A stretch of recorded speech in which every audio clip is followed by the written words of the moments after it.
Just getting myself situated with all of the boxes.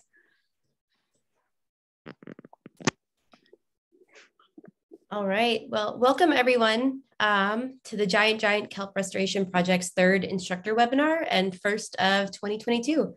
And for those of you who don't know me, I'm Casey Cooper, the Community Outreach Coordinator, and I've been working with G2KR since last June.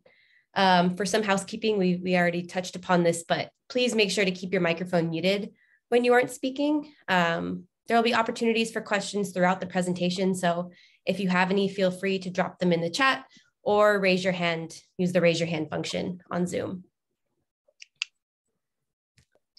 All right, so for our agenda today, we'll start with some introductions from both our speakers and from the instructors. And then Keith Rutzart will provide a brief overview of the current progress on the grid. So if you'd like a more in-depth overview, we are hosting an update webinar next Tuesday at 6. So please see our Facebook page for more information. And then after that, Mark Shargell will review some of the lessons that we've learned from the past season of instruction and how we're preparing for the upcoming season. And then after that, we're going to open it up for discussion. The purpose of this webinar is to really hear from instructors, what innovative techniques have you found, what's working for you, what's not, and if there's any other ways that we can better support you as a G2KR team. And then lastly, we'll go over some of the opportunities for instructor training that for those who would like to learn. So that'll be at the very end and you can ask questions there as well.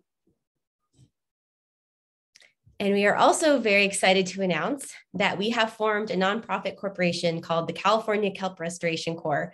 And as of right now, there are 5 board members. So Keith, myself, Jen, Mark, and Melanie. And Keith and Mark will also be presenting tonight, but just some great news from our end. And this is the list of specialty instructors that we have so far, and those that are actively teaching the course, many of whom are here. So as more of you start teaching the course, we'll add you to this list and make it available for interested people to see the different offerings and sign up for classes. So please keep us updated with what you guys are doing.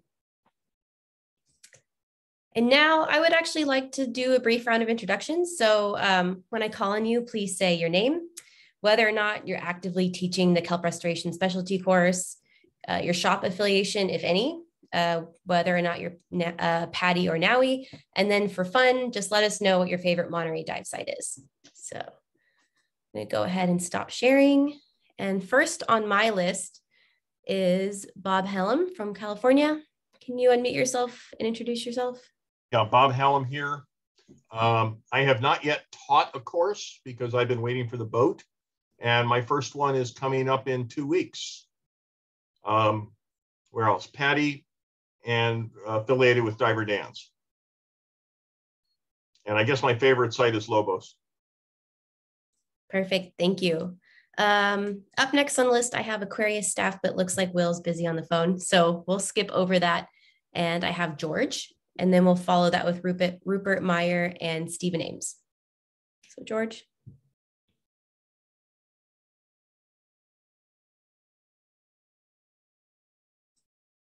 Okay, maybe we'll come back to George at the end. Oh, great. Rupert, do you want to go? Yeah. Sorry. George is saying that he's at work and he can't talk. Oh, I'm so sorry. Okay, I can't see the chat. Thanks. Okay, no. So I'm going. So this, can you hear me? Okay, yes. Good. So this is Rupert Meyer. I'm not an instructor yet. I tried to jump on that last year, but I think it was too late. I usually work for Diver Dance, so I'm PADI instructor. And my favorite dive site in Monterey is Monastery North, which still has plenty of kelp. Yeah, hard to find these days. All right, and then how about Stephen Ames?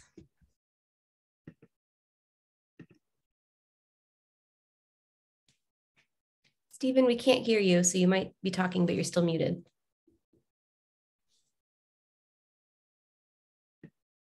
Nope. Okay, we'll come back to Stephen. How about William Briscoe?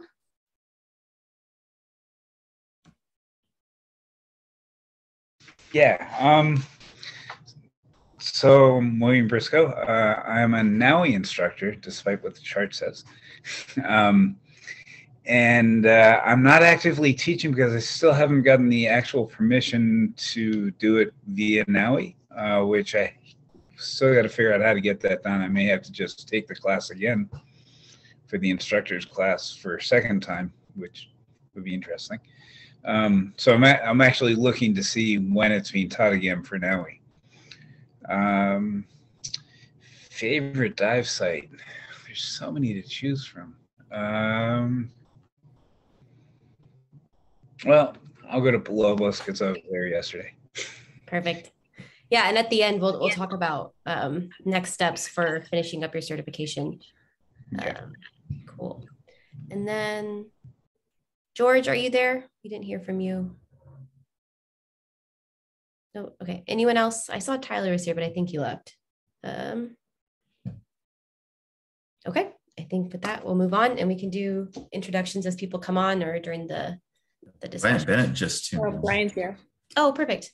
We'll put him on the spot right when his audio starts working. He can handle it. Yeah.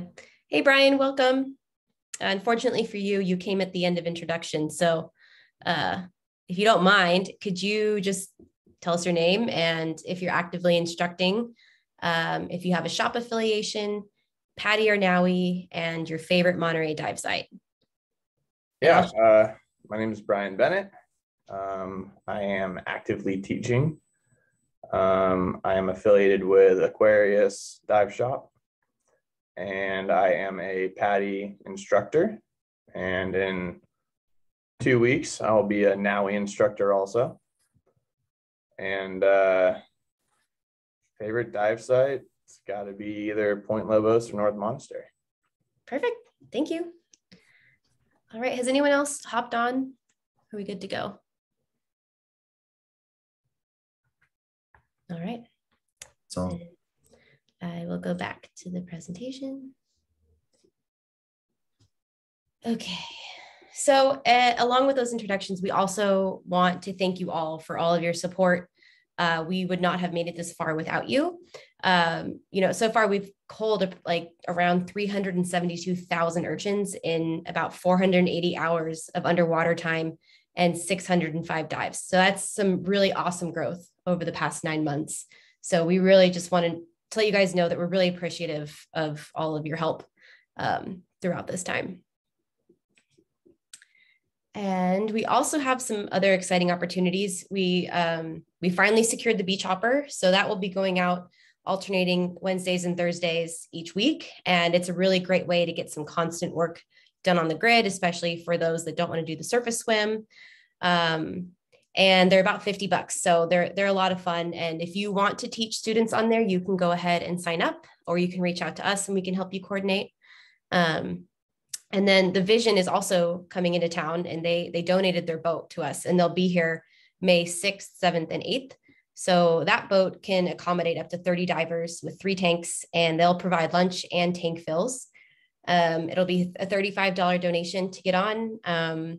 And that's another opportunity for you to teach some students on a boat instead of doing the surface swim. So again, you can sign up yourself, or you can let us know and we can help you coordinate. So feel free to reach out with any questions. All right, and before I pass it off to Keith, does anyone have any questions about that? All right, Keith, you're on. All right, so next slide, please. We can talk about some brief updates on the Tankers Reef project. Now, this is our first year of the Tankers Reef kelp restoration project. And this red line on the drawing is the perimeter of the project enforcement boundary. The cable grid shown in green is where the certified kelp restoration divers have been working since May. Next slide, please. So the result of our hard work is this map. The yellow study grid is 2.5 acres, and there are kelp forests to the northwest of the grid and also towards shore. The purple areas are urchin barrens for us to cull in the next year. within that green hat shape that marks the extent of the project boundary, which is 25 acres. Next slide. Thanks. The overlay on this map, you can see where divers culled urchins in this year on and around the grid, as well as in the 6-acre kelp forest to the northwest. We couldn't be everywhere at once, and there were so many urchins that we couldn't get deep into the kelp forest. The urchins there ate most of the 6-acre kelp forest, reducing it to 2.3 acres. We've been working very hard this winter to keep that kelp alive, culling 175,000 urchins after we stopped culling urchins on the grid last season. Next slide. At the last instructor webinar, we had completed the grid and focused efforts on the orange and gray buoys. For these buoys, we told the instructors to have students descend to the base of the orange or gray buoy and navigate imaginary 5-meter wide lanes in east or west directions from a mark on the tape measure there. However, the tape measure broke to pieces in storms about November. So hopefully instruction was not disrupted by the tape being missing. When weather permits, we will deploy a new tape. The lanes on the grid will be reinstalled by April for use during instruction. Next slide, please. So there were some other modifications to the instructions as the field season progressed and the situation evolved. Culling technique. The goal is to crush urchins so that it cannot continue to eat kelp. Divers should easily be able to see that the urchin has been culled. Finding urchins. Initially, we found that divers were having a hard time finding urchins hiding under red algae or kelp. Spawning concern. We were advised by our scientific advisory team from CDFW, NOAA, and Reef, California, that the possibility of urchin spawning was insignificant and that we should continue culling during the winter spawning season. Approaches for smaller urchins. Divers culled so many large urchins last year that now we are seeing lots of small ones. We found that the most efficient approach was to shake the kelp and let the urchins fall off and then cull the urchins around the holdfast. Kelp tagging. We have plans for additional science-based projects that we will introduce them as they come into fruition. In the meantime, you may encounter some white tags on kelp with names and numbers on them kind of around the site. So there's more to be revealed. Next slide, please.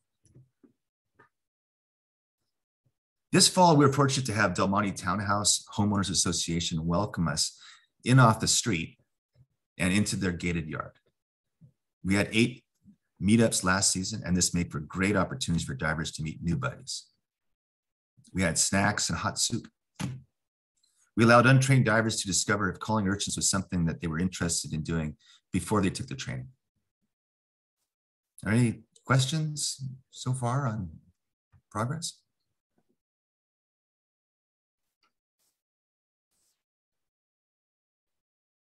Hearing none. Keith, Bob. Bob. Classes are now off grid because the grid is not there, or? The grid perimeter is there. The lanes will be put back on the grid when Recheck and I go there and put them on. It'll happen this month. And so starting in April, you should be able to teach classes back on the grid and have those lanes there to go by. And March 24th? March 24th, we could put something down for you. I'll work with you. Put some lanes down so you can teach those ocean forest people. Yes, good idea. Thanks. So next slide. Mark Shargell will now review the previous season and prepare us for the next season. Mark? Thank you, Keith. Well, we've all learned a lot, I think it's fair to say, in our first season of restoring kelp. One thing that the G2KR team learned is that we haven't communicated clearly enough the importance of data collection. We petitioned several times for permission to expand the project into the areas where we dive most, but because those are covered by marine protected areas, the authorities have so far said no. To convince them, we need numbers to demonstrate our effectiveness. And the numbers that we can get are all coming from the firsthand reports submitted online by divers that you train. Their reports also let us know where urchins have been removed and where we still need to send divers so that we don't waste valuable volunteer time sending them to recently culled areas. On top of that value, we use each dive log entry as a virtual raffle ticket in our annual Volunteer Appreciation Day. This year, we've received donations ranging from airfill cards to free hydro tests to a brand new regulator. Those are going to be given away at our first annual Volunteer Appreciation Day soon. The more dives logged online, the greater the chance to win. We created the checklist you see here for your use in training students. It breaks down the main class activities into things that your students can do before the class begins, things you'll do with them before their first dive, things you will show them underwater, and the important task we ask everyone to do before they drive away from the dive site on their final class dive. And that is to log dive data at g2krlink.com/dive-log. And we ask you to help your students log their first dive so they can navigate through that form without any trouble. This checklist is available online. You're welcome to print it and use it. You can download it and customize the editable version to suit yourself or anything you add to your class. We do ask you to teach students to do at least the minimum, the listed steps in the order they appear on the form. Let's go to the next page. For your students' use, we've created another support handout. We call it the Kelp Restoration Dive Day Basics page, and it contains a good refresher of the skills they are learning from you. Copies printed on waterproof paper should be available soon from G2KR while they last. This page is also available online, and it's linked from g2krlink.com/basics. And you can print them yourself and distribute them to your students, or the students can download and print them themselves. Next slide. Based on analysis of data received in our first season, we know a few things. We know that students and new volunteer divers need a clearer understanding of the data entry process. So please have every student register and obtain a volunteer number at g2krlink.com/register. That's how we identify them, and that's how we assign the raffle tickets to them. Each student should log each dive individually. Buddy teams need only one lane assignment, but to get accurate data on volunteer effort and the best estimate we can of urchins culled, and especially to allocate those raffle tickets, we want each diver to log each dive individually. So that means one dive for one diver means one online dive log entry. I see Bill nodding, so I know I've beaten that dead horse adequately. Okay, for reporting purposes, we want volunteers to do their entire dive in one general location. If they start on the grid, we would like them to stay on the grid. But of course, if they complete a lane on the grid, then moving to the next lane over is great. You're getting a lot done. If they start the dive off the grid, we'd like them to do the entire dive off the grid. That just makes it possible to organize the data. Next slide, please. So we've seen some dive reports with impossible dates attached to them caused by date entry in a format that the form is not expecting. The form is running on a computer. It has absolutely no common sense. So we have to prevent it from confusing itself. The best way we've discovered to do that is to use the calendar icon button bring up the visual calendar and just have them choose the date, and then the computer will do the format entry correctly all the time. Okay, next page. Divers can record any irregularities, special circumstances on their dive, any kind of information that doesn't fit elsewhere in the comments section on the form. That's at the very end. And we appreciate all those comments. Any diver that realizes they made an error in their dive log data reporting can just send email to Keith at G2KR.com, and we can fix things on the back end.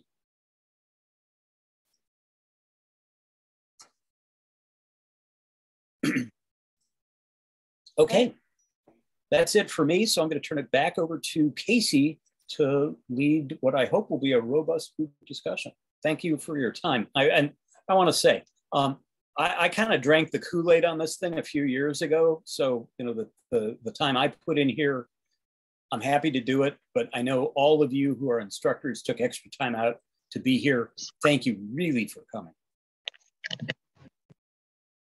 Awesome. Thank you, Mark. And yeah, like Mark said, we're just going to open it up for a discussion now. You know, we've seen some really cool, innovative things that some of the classes are doing. So please share what's working for you, what you've found out throughout your teaching. And then, but also, you know, let us know what's not working and, you know, how else can we support you? And let's just have a discussion as a group. So I'm going to go ahead and stop sharing, and we'll drop these prompts into the chat. All right. And if someone goes first, then we won't have to call on someone. Nick, I think you're trying to talk.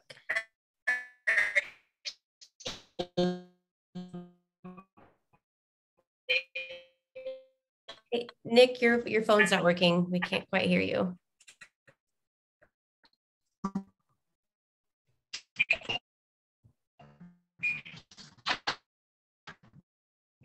Maybe I'll put him on mute for a little bit. Does anybody else want to hop in? Hey, Jason.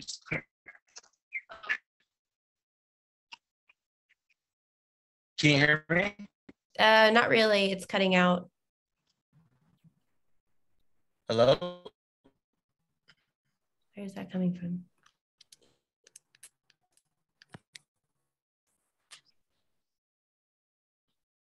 Okay. Does someone else want to hop in? Will I get that figured out? Maybe some of the Aquarius staff, because we know you guys have been actively teaching. How's it going for you guys?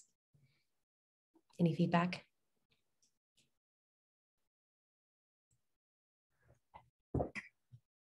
I guess Go for it, Brian. we've got like a lot of feedback, but I think the most, I'm trying to switch tasks here from working all day now into urchins. Yeah, I'm gonna need a second. But the one right off the top of my head, which was never a problem earlier when we were first starting this project, was when we were taking students out, there was urchin everywhere. You could drop down blind, hit tons of urchin, and it was very successful. On a couple of the last courses that I've had, which is later in the year, which was kind of around when we were at the 280,000 urchin mark, we would drop students down off the grid at first when we were still calling them on the grid. And we were hitting just bare spots. And it was harder to find a good kind of off the grid area that was a hot spot to have students have like kind of an affecting training first dive. So if there's a way we could have like an updated weekly or maybe like every 2 weeks, like an updated just like little pinpoint on like a map online of current hotspots, that would be a big help coming up. Would it make a difference if we had the orange buoy set up as a hotspot area that was off the grid that would be easier for you to access? Yeah, that would help. The orange buoy, though, is mainly for the trained divers, and I like to take the students off the grid, but not near the orange buoy for their first dive, get some practice in, and then I'll take them to like the orange buoy or like on the grid. Or that's how I've been doing it anyways. Right. Yeah, I think what we've been doing for the hot spots that are dense, we try to move the gray buoy there because that's where untrained divers can go, and we just try to put it on a hot spot, like you say. But I think it would be, your point's well taken. We should move the gray buoy around more than we do and find more hot spots, and people swim around looking for urchins, just have it be on the gray buoy or something like that. Yeah, and maybe if like moving the gray buoy is too difficult because, you know, we're pulling anchor and physically moving it, maybe just something on a website where you'd be like, I didn't move the gray buoy this week, but it just like click a little hotspot on like a map and be like, it's over here somewhere. You know, that might just be easier. Right. Like go north of the gray buoy a little bit. Yeah. The buoys are great, but I agree. It is a trouble to move it around, but yeah, if we can have some sort of a reference. And I think we're going to have more reference points soon because we're putting the yellow buoys in this weekend, and maybe we can use those as references as well. You know, I think last year you used a lot of like the Southwest buoy was a good spot to go to start, but right now it's you guys have done such a great job. There's like nothing over there anymore. So it's a good problem to have, what you're describing. But yeah, it's something we'll definitely have to address. Keep everybody, you know, being efficient. Keith, can you just train the urchins to move the buoys? There's enough of them. They kind of like to put things on their heads, right? So yeah, they'll figure it out. Yeah, we'll just tell them all to do that, and they'll pick something too big and it'll crush them. You know, the other thing we could do, Keith, is we could do a survey of it with a GPS, dragging a GPS on the surface, and then you can coordinate it with the time of the dive and mark where it is that you find bunches of urchins. And then we can just, you know, send it out, you know, mark that out, and then you can move the buoy to just that marking, and it doesn't have to be that hard. Yeah, that's what we did a lot of. We did some recon just fairly recently doing just that. I towed a GPS using a scooter, and I just marked on that when I found a hot spot or something interesting. You know, I found an artifact or something, and I would make a mark on there, and then I could direct divers to it. But you know, it's something that has to be done fairly regularly because they move around so much that, and our efforts, you know, change those patterns too. So yeah, I think that's a proper way to do it. And we even have this idea of like, you go on a scooter, you find something interesting, and just drop an SMB and a little weight right there, and then come back later on and tag it. Because right now it's easy when there's no kelp, you can just tow like around, but when there's going to be a kelp forest there, it's more difficult, you know, to get around towing something. Like basically you're sailing a kite on a scooter underwater. Yeah, it's a challenge. It's amazing we get the things done that we do. Well, I would imagine that you would have to stop and let the GPS just to get accurate. As accurate as you can, you know. Yeah.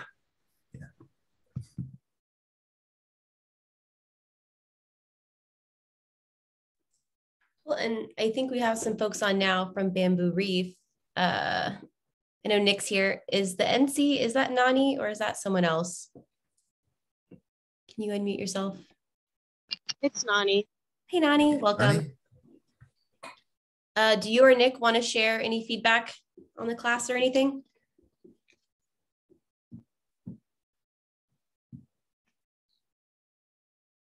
Yeah, I mean, hey, everyone. Sorry I'm late. We've seen some pretty successful classes as far as students coming back a lot more knowledgeable and excited about the project, which is great. That's why we teach. So our core of instructors teaching it, which is Tyler, Nick Ta, Nani, we have a couple other ones as well. Those are the ones that majority teach the class.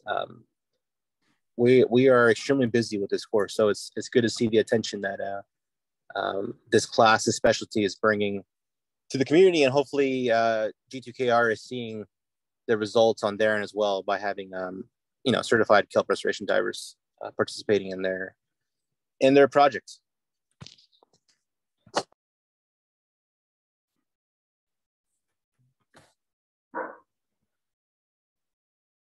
Cool. And Nick, do you want to share, you mentioned wanting to talk about pricing. Do you want to share any of that right now?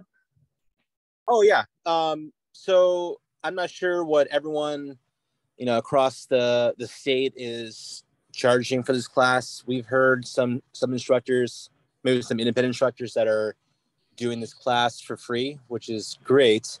I think, for the benefit of everyone involved that's teaching this class, is working hard to produce certified kelp restoration divers. If we can come up with some kind of maybe like a baseline standard or something that we can kind of all go off of, so that I believe knowledge is worth something, and I don't want to see instructors giving that knowledge away for free, because that devaluates the knowledge that they're giving away.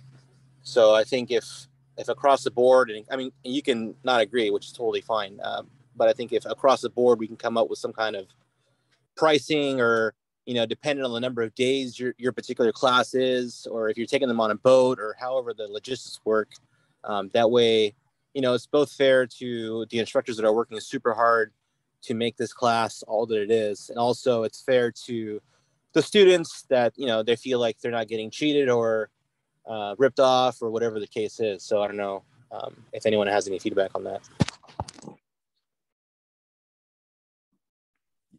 Yeah, I mean, I would, when we first were conceiving of this and a year ago, and what the class would be like, we made pretty clear at that time that, what the instructors charge for the course is not our business. It's the instructor's business for what they charge, because there's different levels of service, right? I mean, some people may have personal instruction and smaller class sizes and things like that, and they may value their time differently, and they may have different overhead or what have you. So we never set a suggested retail value for anything. It just became, what the market would bear. And there was thoughts at a dive shop, the Aquatutus, which Bill and Dennis are in. We're going to offer it to their club members, because that club's a little different. It used to have a lot of instruction that was in Aquatutus. They used to teach people from the beginning. They used to teach open water. And so it's a little different, but we've learned so far that Bill and Dennis have not been able to teach the class yet for that. I think Randall Spangler and Bob Hallam may have different price structures for it, but yeah, I mean, I think we deliberately stayed out of that, making a suggested retail value for it.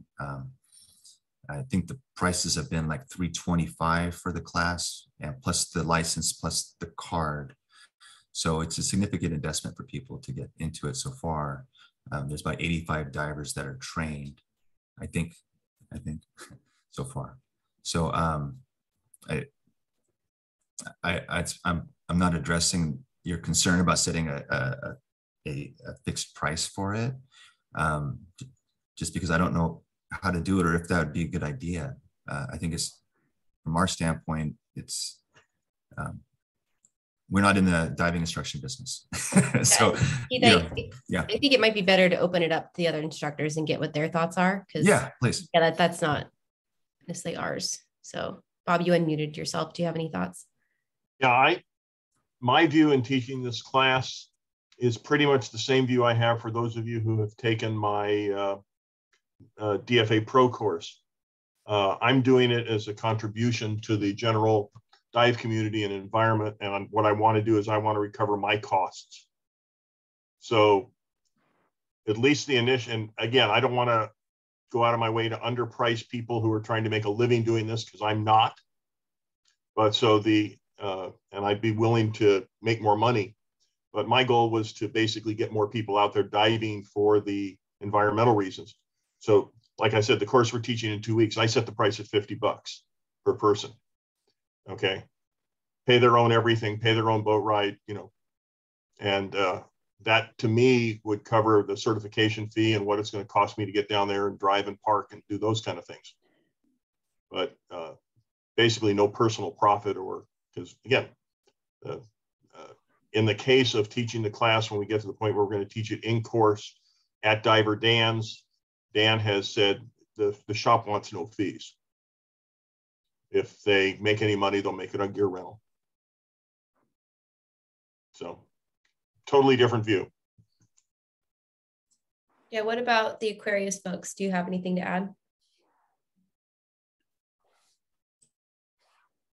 I was going to say, for us, the shop takes, it's about half.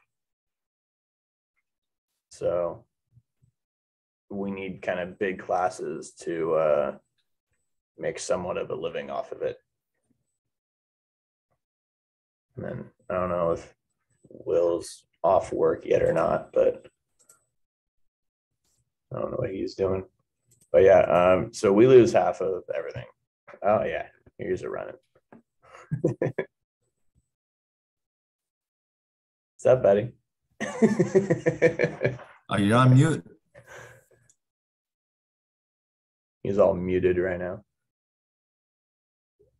But yeah, so we have to have big courses to kind of make a living, because the shop takes half. Yes. If your other computer, because you have two computers or something, the other one has to be muted, otherwise you're going to get a loop. Because you're on here twice, so I think that's what the issue is. I don't know how to help with that.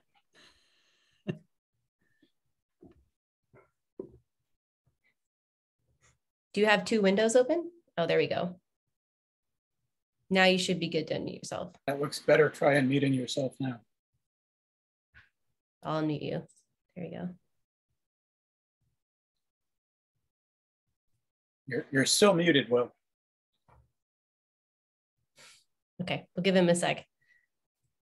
Any other thoughts on the topic of pricing?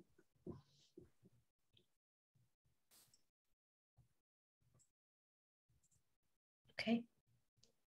Any other feedback? Any other cool things? I think Aquarius was using a scooter to carry students out, so that's pretty cool.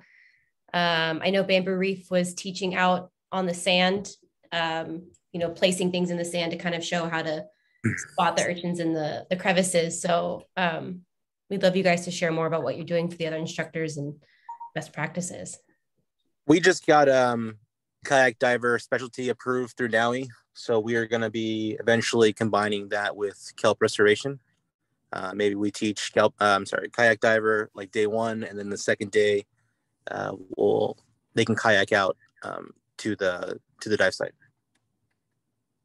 Good idea. That's pretty cool. Yeah. Yeah. No. So they walk away with 2 certs instead of just 1, which is nice.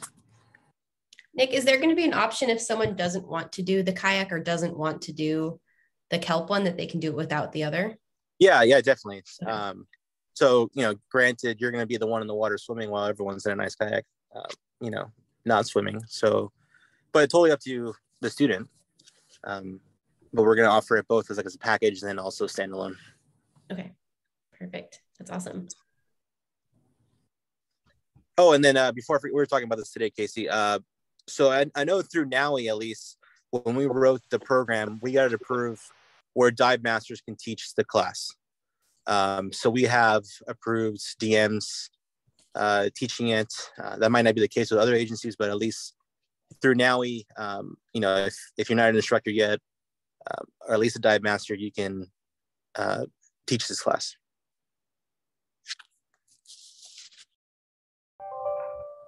PADI's pretty strict. If there's an ocean dive involved, you've got to have an instructor involved.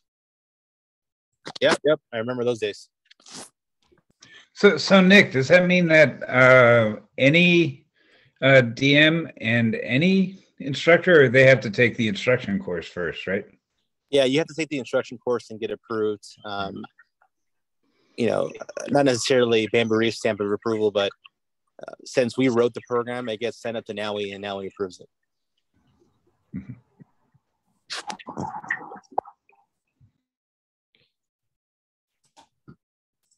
guys, this is Will. I'm back. I know I was trying to answer some questions before, but yeah, we can hear you now. Good job. Gotcha. Well, sorry, I'm at work right now. What was did you have a question for Aquarius specifically, or on how we operated? We were talking about the pricing model, and Brian provided a bit of an overview of how you guys price it out. And he was wondering if you had any other thoughts on that. There was a suggestion for instructors to work together to come up with a price, and then others were saying that they want to just teach it to get more divers in the water. So we have a few different opinions here. Yeah, so the shop definitely gets a cut of having the students and advertising going out with for the program itself. We're also included in our price is also the cost of the tow out on the scooters, just to kind of make everybody's life a bit easier and not have that super long kick out, which we did try on I believe the first and second class that we taught, and we had one or two people not be able to make it out there for the second dive. I know that Brian he went out and towed someone out to the site just so he could finish the first dive. And then, yeah, so we just kind of came up with a price that sort of fitted the amount of time that we've allocated towards the slideshow and also the half day of diving.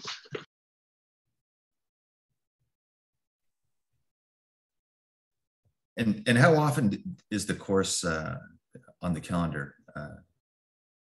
in a month? You have some up now? So right now, the next one that we're running here is April 2nd. I'm fitting the courses in here in between my open water courses for PADI. So whenever I can, I'm kind of putting a course out there, seeing who signs on, and then running it from there. And I'll run the class with 1 or 2 or 10 people. You know, I'll get Brian in here if we have enough, and he'll take some courses as well. So excellent. Are you planning on offering any courses on the beach hopper or on the vision when it comes, Will? I need to get some more details on that. I would love to blast that out to the dive club and kind of get anybody who's interested out there. I know that not many Monterey divers get the experience of going out on a boat, which is quite fun. And I think a lot of our students that we teach here would be interested in doing that. But just getting details and kind of sending it out to the dive club would be kind of the first step, I think. We have that ready for prime time, right, Jen and Casey? The ad for the vision. Yep, it's on our Facebook group. We've added the three days as separate events on our page. Yeah, if I can just take half a minute and toot that horn, the owners that this is the new ownership of the Vision are donating 3 days of the boat, all of the crew time, to haul probably about 30 people a day out to the project site. That will be 180 dives, maybe 200, which will be freaking spectacular. They are asking people to donate a $35 registration fee, basically just so that people don't register and then not fail to show up. They're going to turn all the money over to G2KR as another donation. And the divers that get on the boat not only get to travel on this wonderful, huge, comfortable dive boat, they get free lunch. I mean, what more could you ask for? I threw in the link into the chat where you can send your club members to sign up. And for people who haven't been on the Vision, it's really a spectacular boat. It's just, it's a real treat to have a chance to dive off of it. And they definitely feed you really well. Yeah, and they said we could do 3 tanks on the boat too, so it's a good opportunity. to get a lot of diving done. And it's on us to fill the boat, right? Like they said, you know, we can use the boat, but we have to fill, you know, 30 seats 3 times. So.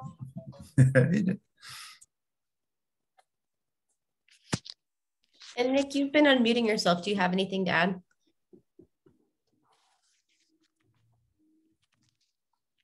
Maybe not. I was going to bring up, when is Mary Jo going to start doing the weekday dives for certified kelp restoration divers for that discounted rates? And if she has started, Tyler was kind of filling me in on that a little bit, and you know, wanted to pick Aquarius's brain on that in terms of how we're gonna, you know, how we should coordinate. Like, she obviously has a certain amount of spots on the boats, so that we're not, you know, each overfilling those slots. You know, how can we come up with something to kind of manage what slots are on the boat, or what's available on the beach hopper during the week? Why don't I go ahead and address that, since I was supposed to be on the beach hopper yesterday, but we canceled because of weather. So we are running the beach hopper every in midweek. We're alternating Wednesdays and Thursdays, and you can go to the beach hopper calendar and see when the next available boat trip is, and sign up. It's kind of on first come, first serve. And if you're teaching students, you can certainly have your students sign up and sign you up as well, and take up as many seats as you need. We've gone out with 4 people. That's kind of the minimum that we like to run the boat out there.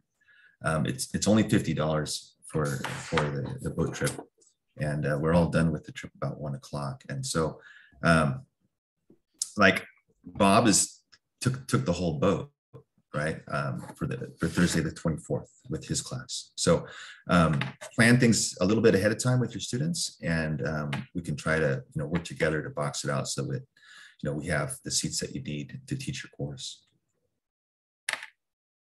Yeah, I think the big limiting factor is that it is during the week. So, you know, we haven't been getting as much of a turnout as we had hoped, but so that's why, you know, for the dive shops and everyone, if you think that people would sign up for classes during the week on a boat, that would be awesome. And we can find a way to make it easy for you to coordinate with each other and check the calendar. So we just need to know what you need to know.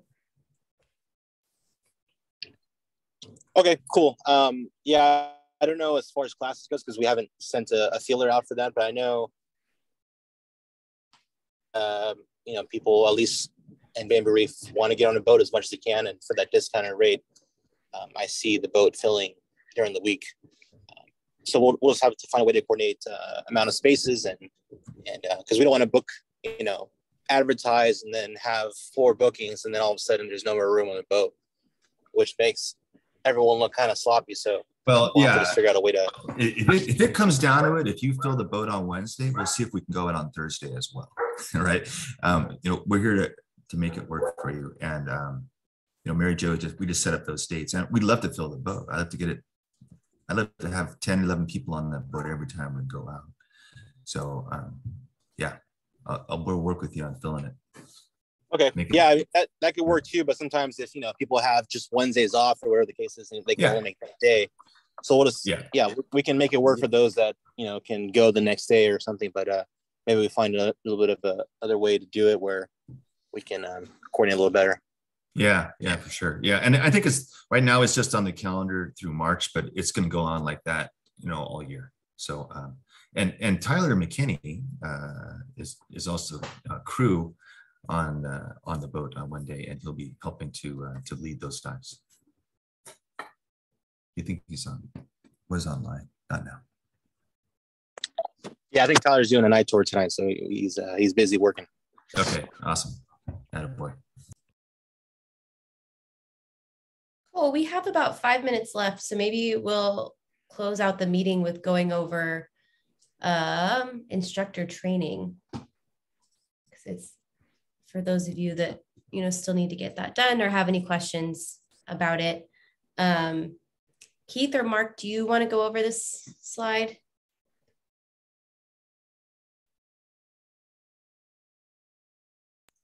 Well, there's 2 different courses, right? There's a PADI course and there's a NAUI course.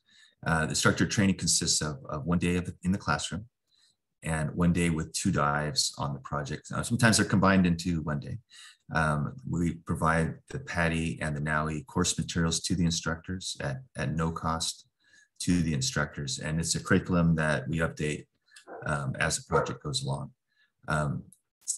Future instructor trainings are to be determined as they become available. We want to do another PADI instructor training course, perhaps with Brian Nelson, when we get enough people that want to take that course. And I know Bruce Weitzenhofer is interested in this as well. So I'd like to get him in that course, and then he can be a force multiplier for PADI instruction. If you're a NAUI instructor and you're interested in becoming a NAUI instructor of training people for the kelp restoration specialty, contact Nick Nishay at Bamboo Reef, and you can see about getting you trained into the NAUI course. And it seems like you could even be a dive master and get this training through the NAUI curriculum. So it's a very high demand course. We have now 422 registered divers in the course, and it's been going up, like, since we released that video, it goes up like 10 people in a day. It's going really well. And we have 85 divers trained, so we have a huge backlog, right? We're running a backlog of 500%. So it's lots of opportunities to teach this. And there's, as we go along here and people find out more about it, we'll have more registered divers, I'm sure, this year. I'll just leave it at that. It's a great class, and it does great things for the environment. And we're doing really good work, and it's a good proof of concept, and it's going to change people's opinions about what they think about divers, and how we can help, and not just be a vigilante horde that they have to fear. We are fishermen. We're good fishermen.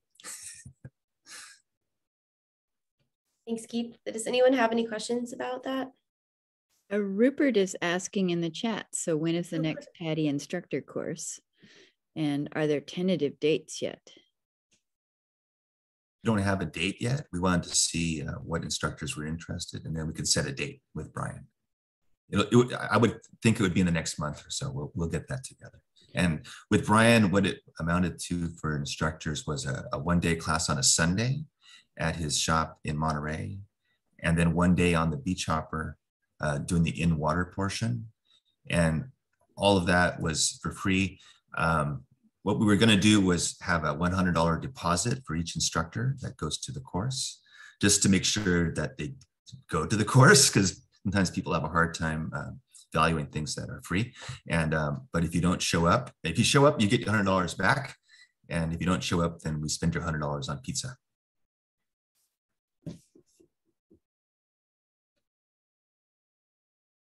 Cool. So maybe when we do a follow-up from this, we can send a poll or something to get a feel for how many people want to do the PADI certification, and that will help us coordinate the next dates. Yeah, maybe like a doodle poll of the instructors that are interested to see when we could pick a date that would work on Brian's calendar as well. Yeah, that's a good idea.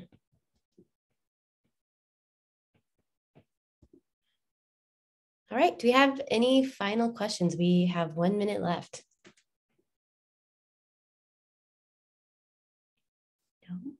All right, well, thank you so much for coming and chatting with us and letting us know how it's going and asking questions. We really, really appreciate you all. So thank you so much for this. And you are free to go. So have a great Thank you, instructors. Bye, everyone. Thank you. Thank you, instructors. It's a good work. Everyone, thank you. Cool. Thank you. Thanks, guys.